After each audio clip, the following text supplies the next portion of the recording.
خير يا ماما. صباح الخير يا بابا. صباح الخير يا تامر يا ابني. تامر، ايه ده؟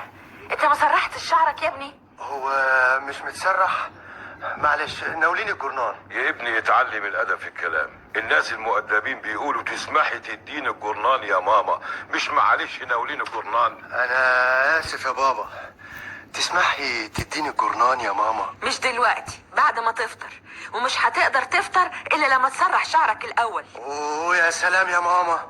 ما تنساش كمان انك تغسل وشك. حاضر.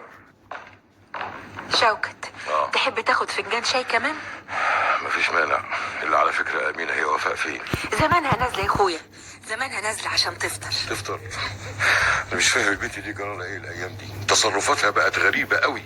غريبه ازاي يا شوكات؟ غريبه ازاي؟ زي ما تكون سرحانه مش عارف. متشكر الشاي. ما هي يمكن تكون بتفكر في الجواز. وتفكر في الجواز ليه؟ هي مش هتقدم لها عريس وقريب قوي ان شاء الله هتتخطب؟ اللي اعرفه ان البنت اللي تسرح في الجواز هي لسه ما جالهاش حد، لكن دي الحمد لله ربنا يتمم لها على خير. تسرح ليه بقى؟ وتسرح في ايه؟ في ترتيبات الجواز يا شوكت. احنا لسه في اول خطوة، لسه هنعمل شبكة، ولسه في جهاز هنشتريه، وفساتين هتتفصل، وفضية هنشتريها، وتحف وسجاجيد وادوات مطبخ، ولسه كاتب الكتاب والدخلة وغيره وغيره وغيره. هو احنا لسه عملنا حاجة يا شوكت؟ على رأيك كله على دماغي. يا ساتر، كل ده لسه ناقص؟ امال انت فاكر ايه؟ دي طلبات الجواز كتيرة قوي قوي يا شوكت. لا اذا كان كده بقى يبقى عندها حق انها تسرح. ده انا شخصيا هبتدي اسرح من دلوقتي. المهم سيبك من طلبات الجواز دي واديني فكره عن عادل اللي عاوز يخطبها ده. انت عارفه طبعا اني لسه جاي من السفر وما قابلتوش. ايوه يا سيدي عارفه.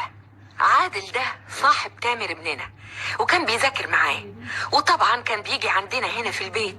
شافها عجبته، قام جاب اهله وكلموني، والبنت كمان موافقه. بسرعه كده؟ وما سالتوش عليه؟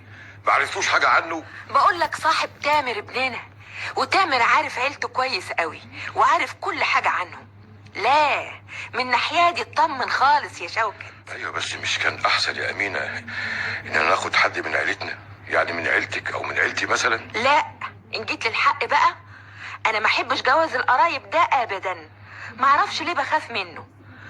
وقال على رأي المثل، ان كان لك قريب لا تشاركه ولا تناسبه. وفي برضه مثل بيقول اخد ابن عمي واتغطى بكمي. لا، الله الغني عن كمه.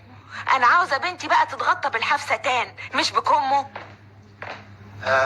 كويس كده يا ماما.